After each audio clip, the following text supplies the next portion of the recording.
ආයුබෝවන් ඔයගොල්ලෝ හැමෝටම වෙනද වගේ සුපුරුදු පරිදි මගේ YouTube channel එකට ඔයගොල්ලෝ හැමෝම සාදරෙන් ආදරෙන් පිළිගන්නවා. අදත් ඉතින් අලුත් සංචාරක ස්ථානයකින් තමයි ඔයගොල්ලන්ව හමු වෙන්න බලාපොරොත්තු වෙන්නේ. ඉතින් අද මං ඉන්නේ ඉසින් බැස්සගල. ඉතින් ඉසින් බැස්සගල මුදුනට ගියාම ලංකාවේ පළාත් 3ක් පේනවා. දැන් ඉසින් බැස්සගල ආරම්භක ස්ථානයේ ඉන්නේ. මේ ගල්තරාව දිගේ උඩටම යන්න තියෙනවා. දැඩි අවුරශ්මියක් තියෙනවා. මොනවා වුණත් අපි යමු මේ ගල්තලාව මුදුනට. ලෝක සිතියම තට්ට තනියම පීරුවා මම ඇත්ත හොය හොය.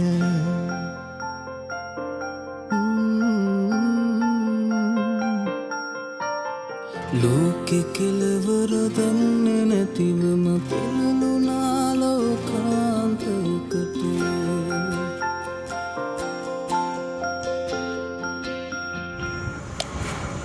වෙලාව හරියටම 12ට කාලයි. උෂ්ණත්වය සෙල්සියස් අංශක 36යි.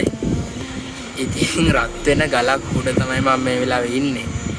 හැබැයි සංචාරකයෙක්ට ඒ තැනේ සුන්දරත්වය දැක්කයින් පස්සේ එතන රත් වෙනවද එතනට යන්න කොච්චර අපහසුද කියන එක අදාළ වෙන්නේ නැහැ. කෙලිම කියනවා නම් ට්‍රැවලින් පිස්සුව ගැහුවම මෙන්න මෙහෙම තමයි. වෙලාවක් කලාවක් නැහැ. හැමතැනම ඇවිදිනවා. ගල්තලාව දිගේ භාගයක් දුර ඇවිල්ලා තියෙන්නේ. තව පොඩ්ඩ දුරක් ඉස්සරහට යන්න තියෙනවා. අර ඈතින් පේනවා චෛත්‍යයක්. අන්නේ චෛත්‍ය ගාවට තමයි අපිට යන්න තියෙන්නේ. ඉසින් බැස්සගල මුදුන එතන තමයි තියෙන්නේ. ඒ වගේම මෙතනට අංශක 360ක view එකක් අපිට බලා ගන්න පුළුවන්. ඒ වගේම මං කිව්වා පළාත් 3ක් පේනවා කියලා. තව උඩට ගිහිල්ලා මං කියන්න මොනවද පේන පළාත් 3 කියලා. මං කියවනේ දැන් මං මේ ගලේ භාගයක් දුර නැගලා තියෙන කියලා. මෙතනින් ඉස්සරහට මේ වගේ පොඩි පඩිපෙළක් තියෙනවා. මේ පඩිපෙළ දිගේ තමයි චෛත්‍ය ගාවට යන්න තියෙන්නේ.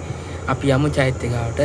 එතනට ගිහිල්ලා කතා කරමු මේ ඉසින් බැස්සගල තියෙන සුන්දරත්වය සහ ඓතිහාසික වැදගත්කම.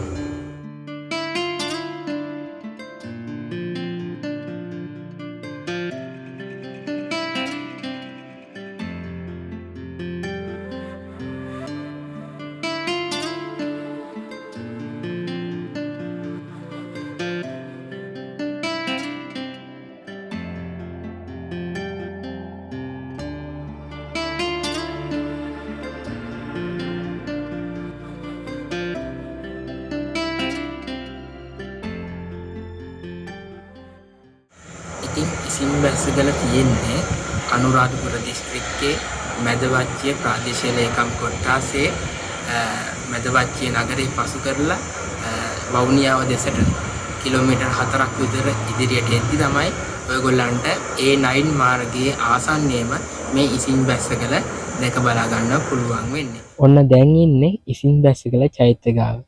ඉතින් අපි ආරම්භක ස්ථානයේ ඉඳන් බලන්නකො පෙර view එක. මේ ගණන් කියලාම වැඩක් නැහැ. මම හැමදාම කියන්නේ මෙහෙම බලලා වැඩක් නැහැ. මේ තැන් වලට ඔයගොල්ලෝ අනිවාර්යයෙන් වෙන්න ඕනේ. ඉතින් මෙතන ඉඳන් මේ පැත්ත බැලුවම ඉසින් බැස්සගල චෛත්‍ය ඔයගොල්ලන්ට බලා ගන්න පුළුවන්. අපි යමු මළුවට. මළුව ඇතුළට ගිහිල්ලා කතා කරමු. ඉසින් බැස්සගල විහාරයේ මළුවට ඇතුළු වූ පසු මේ ආකාරයේ පද්මයක් මත පිහිටි ශ්‍රී පාද යුගලයක් අපිට දකින්න පුළුවන්.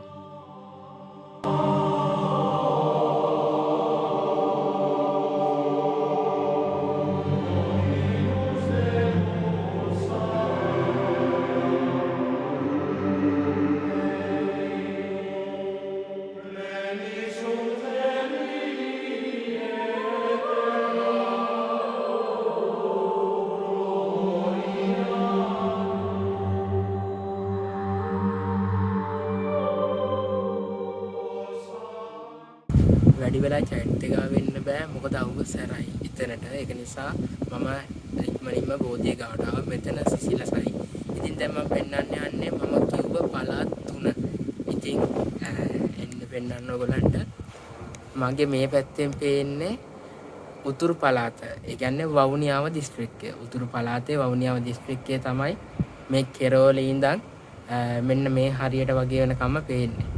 ඊට පස්සේ මෙතනින් එහාට මේ දිගටම පේන්නේ උතුරු මැද පළාත. ඒ කියන්නේ උතුරු මැද පළාතේ අනුරාධපුර දිස්ත්‍රික්කය.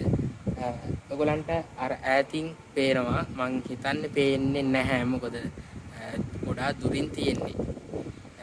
මෙතෙන්ට આવොත් හරියටම බලා ගන්න පුළුවන් අර ඈතින් අටම ස්ථාන රුවන්වැලි සෑය, ජේතවනාරාමය, ඊට පස්සේ සඳහිරු සෑය ඒ සියල්ලම පේනවා.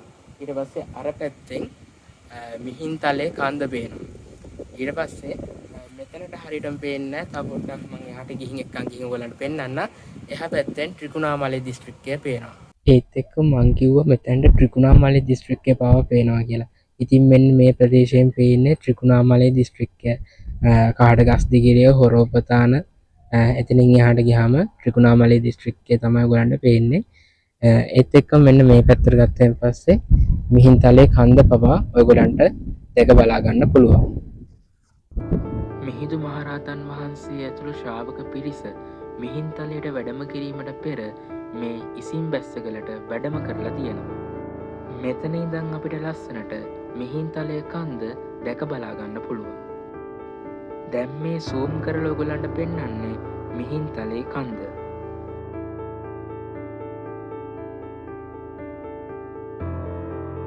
ඒ වගේම මෙම විහාරස්ථානය ප්‍රතිසංස්කරණය කිරීම සඳහා කතෝලිකයෙක් දායක වෙලා තියෙනවා. එතුමානන්ට උපහාර පිණිස එතුමානන්ගේ පිළිරුවක් ඉදි කරලා තියෙනවා. रघुनंदन रघुरघुनंदन रघुवर सेवन रघुपति चायन शतयोजन शतशतयोजन शतधियोजन शरपरिलंघन हरिभाजन हरिभाजन हरिमदभाजन दशमुखकं ඉසින් බැස්සගල. ඒ නම හරි අමුතුයිනේ. ඒ නම මේ තැනට වැටුණේ කොහොමද කියලා මම දැන් කියන්නේ. ඉතින් අපි දන්නවා මිහිඳු මහරහතන් වහන්සේ ඇතුළු ශ්‍රාවක පිරිස මිහින්තලයට වැඩම කරනවා. හැබැයි මිහින්තලයට වැඩම කරන්නට පෙර ඒ පිරිස මේ ස්ථානයට වැඩම කරලා තියෙනවා. ඉතින් ඒ වැඩම කරපු පිරිස පොදුවේ ඍෂිවරුන් විදියට හඳුන්වනවා. ඉතින් ඍෂිවරුන් බැස්ස ගල, ඒ කියන්නේ 이르දියෙන්නේ වැඩම කරන්නේ. ඉතින් ඍෂිවරුන් 이르දියෙන් බැස්ස ගල ඉසින් බැස්ස ගල ඍෂිවරු ඉසින් බවට පරිවර්තනය වෙලා තියෙනවා. ඍෂිවරුන් බැස්ස ගල ඉසින් බැස්ස ගල බවට පරිවර්තනය වෙනවා. ඉතින් ඔන්න ඔය විදිහට තමයි මේ තැනට නම හැදෙන්නේ. ඉසින් බැස්ස ගල ඓතිහාසික වටිනාකම තමයි දැන් මතයක් තියෙනවා බුදුරජාණන් වහන්සේ ඉපදුනේ ලංකාවේ කියලා. මේවා ඉතින් අර මත මේ වගේ සත්‍ය සත්‍යතාවයේ තහවුරු කිරීමෙන් කරන්න යන එකකින් තේරුමක් නැහැ. එක එක්කෙනාගේ මතනේ මේක. එතකොට බුදුන් වහන්සේ ලංකාවේ ඉපදුනා නම් පස්වග තවුසන්ට දහම් දේශපු ස්ථානයේ විදිහට මේ ඉසින් බැස්සගල සඳහන් වෙනවා. එතකොට මේක බුදුන් වහන්සේ ලංකාවේ ඉපදුනා කියලා පිළිගන්නවා නම් පස්වග තවුසන්ට දහම් දේශපු ස්ථානය තමයි මෙතන කියලා පිළිගන්නවා. එතකොට මෙහෙම පිළිගන්න අය ගොඩ දෙනෙක් ඉන්නවා, පිළිගන්නේ නැති අයත් ඉන්නවා. අනිවාර්යෙන් පිළිගන්නවද නැද්ද කියන එක ඒක ඔයගොල්ලන්ගේ වැඩක්. කමෙන්ට් සෙක්ෂන් එකේ තර්ක කරන්න යන්න එපා. මේක බොරුවක් එහෙම කියලා. ඒක මතයක්. ආයෙත් කියනවා මේක මතයක්. ඒක නිසා මත වෙනුවෙන් තර්ක කරලා වැඩක් නැහැ. ඒ ගැන හොයලා ඒවා ස්ථිර කරනවා නම් ස්ථිර කරන්න ඕනේ, ප්‍රතික්ෂේප කරනවා නම් ප්‍රතික්ෂේප කරන්න. ඒක නිසා ආයෙත් පාරක් කියන්නේ බුදුරජාණන් වහන්සේ ලංකාවේ ඉපදුනා කියන මතේ අනුව පස්වග තවුසන්ට දහම් දෙසපු ස්ථානය තමයි මේ ඉසින් බැස්සගල. ඉසින් බැස්සගල භූගෝලීය කිරීමත් හරිම වැදගත්. මම දැන් කිව්වා වගේ ලංකාවේ පළාත් තුනක් මෙතනට පේනවා. ඊට අමතරව මෙතන හොඳ පණිවිඩ හුවමාරු මධ්‍යස්ථානයක්. ඒ කියන්නේ මෙතන තියෙන ධ්වනි තරංග එහෙම නැත්නම් ධ්වනි කම්පනය හොඳ ඉහළ අගයක් ගන්නවා කියලා මෙතන පරීක්ෂකයෝ එහෙම නැත්නම් මෙතන පර්යේෂණය කරපු පුද්ගලයෝ කියලා තියෙනවා. ඉතින් භූගෝලය අතිනුත් අපේ ලංකාවේ වැදගත් ස්ථානයක් විදිහට මේ ඉසින් බැස්සගල හඳුන්වන්න පුළුවන්. දැන් තමයි තේරෙන්නේ අපේ රට මොනතරම් ලස්සනද කියලා. මේ හිතා ගන්නවත් බෑ. දැන් සමහර හිතනවා කඳුකර පළාත්වල විතරයි මේ විදිහට view එකක් බලන්න පුළුවන් කියලා. නෑ, මම දැන් මේ ඉන්නේ උතුරු මැද පළාතේ. සමහරු වන්නේ කියලා හඳුන්වනවා. ඇත්තෙන්ම මෙතනින් එහාට වවුනියාව දිස්ත්‍රික්කය. ඉතින් මේ වන්නේ මෙච්චර ලස්සන view එකක් බලන්න පුළුවන්. හිතා ගන්නවත් බෑ.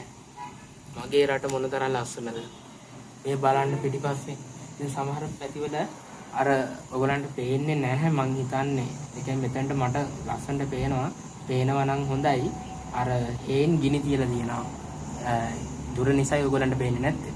හේන් ගිනි තියලා තියෙනවා. ඉතින් මේ හේන් වලින් නැගෙන දුම වලාකුලක් විදියට හැදිලා අහසට යනවා. ඒක හරි අපූර්ව දර්ශනයක්. ඒ වගේ මම දෙක තුනම දැක්ක මේ පැත්තෙන් තව එකක් තියෙනවා. මේ හතර වටේම අර කුඹුරු හේන් ගිනි තියලා තියෙනවා. ඒ වගේම අර කෙරෝලෙන් පේනවා මිහින්තලේ කන්ද. මේ මිහින්තලෙන් ඒ ඉඳන් උන් ලස්සන view එකක් අපිට බලන්න පුළුවන්. ඊට වැඩි මෙතන ඉඳන් මාරම ලස්සන view එකක් බලන්න පුළුවන්.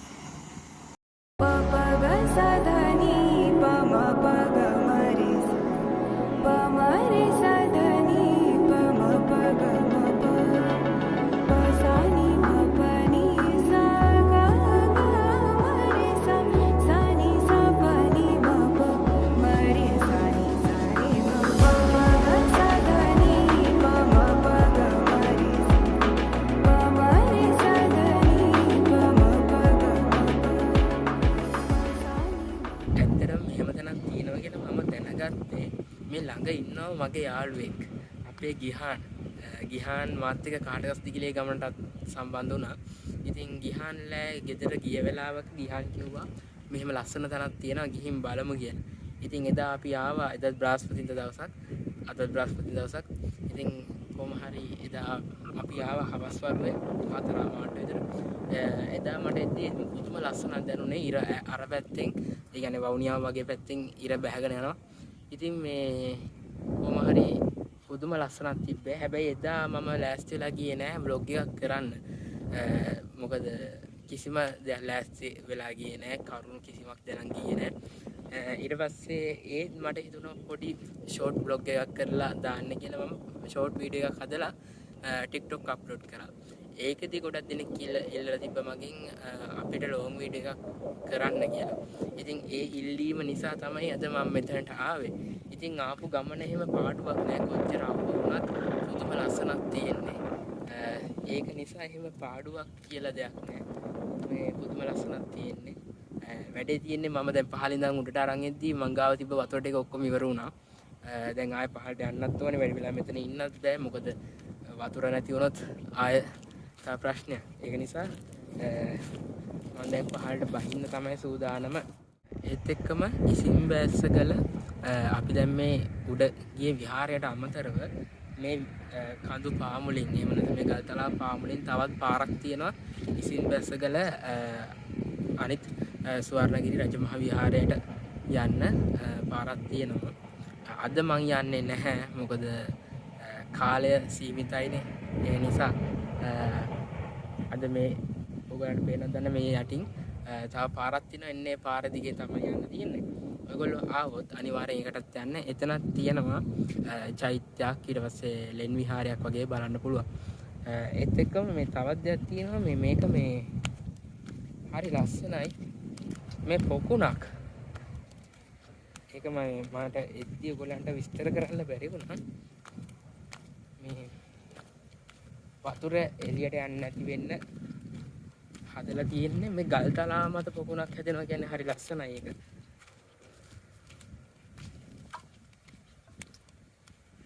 වතුර කොහොමද දන්නේ? මැඩියොත් ඉන්නවා. රස්තිය දන්නේ වතුර බලමු. මැඩියෝ නෑ. මං හිතුවේ වතුර රස්තිය කියන්නේ නෑ. එහෙම ප්‍රශ්නයක් නෑ. බැහැලා ඉන්න හිතෙනවා. ඒ තරමට මාර සිසිලසයි.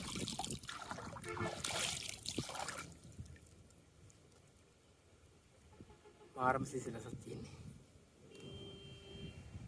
ඒ වතුරවල පුදුම සිසිලසක් දැනෙන්නේ. ඉතින් ඒකයි මම ඔයගලන්ට කියන්නේ මේ තරම් වාසනාවන්ත රටක් වෙන ලෝකෙ කොහෙවත්ම නැහැ. ස්වභාව ධර්මයෙන් අපිට දෙන්න පුළුවන් උපරිම දායාද ටික දීලා තියෙනවා. ඉතින් අපි මේවා නිසි පරිදි කළමනාකරණය කරගන්න ඕනි හැමදාම කියන වගේ. හැබැයි මම ඒ දේ මේ පන්සල නිසා වෙන්නේ නැති දැක්කේ නැහැ. නැත්තම් මං යන හැම තැනකම වගේ දකින්නවා කුණු කසල බැහැර කරලා තියෙනවා අවිධිමත් විදිහට. හැබැයි මේක පන්සලක් නිසා පිරිසිදු වෙන නිසා නිතරම ඒ දේ කරලා නැහැ මං හිතන්නේ. නැත්තම් මේක පන්සලක් නොවුණා නම් නිකන් ගල් තලාවක් වුණා නම් මේ සමහරවිට ඒ දේත් ඔයගොල්ලෝ කරන්න පුළුවන්. ඒක නිසා එහෙම නාස්ති නොකර අපවිත්‍ර නොකර මේවා රැක බලා ගන්න එක ඔයගොල්ලන්ගේ වගකීම. හැමදාම කියනවා වගේ මගේ හිත කියනවා තවත් මෙතන ඉඳලා යන්න, හවස් වෙලා යන්න කියලා. ඒ වුණාට හැමතිස්සෙම හිතට ඉඩ දෙන්නත් බෑනේ. ඒක නිසා මම දැන් මෙතනින් ආපහු යනවා. දැන් පැය දෙකකටත් වැඩි මෙතන හිටියා. තවත් හිටියොත් මම විජලනේ වෙයි. මොකද වතුර ටිකක් නැහැ, අවුව වැඩි, අවුව සැරයි. ඒක නිසා මං බහැලා ආයෙත් ගෙදර යනවා.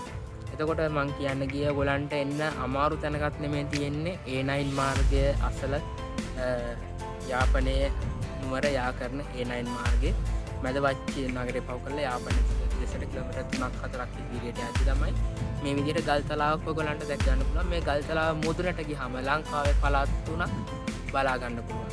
ඉතින් කවුරුත් හිතන්නේ ලංකාවේ පළාත් 3ක් මේ වගේ ගල් තලාවක් මුදුනේ බලා ගන්න පුළුවන් කියලා. මම දැන් පෙන්නුවනේ.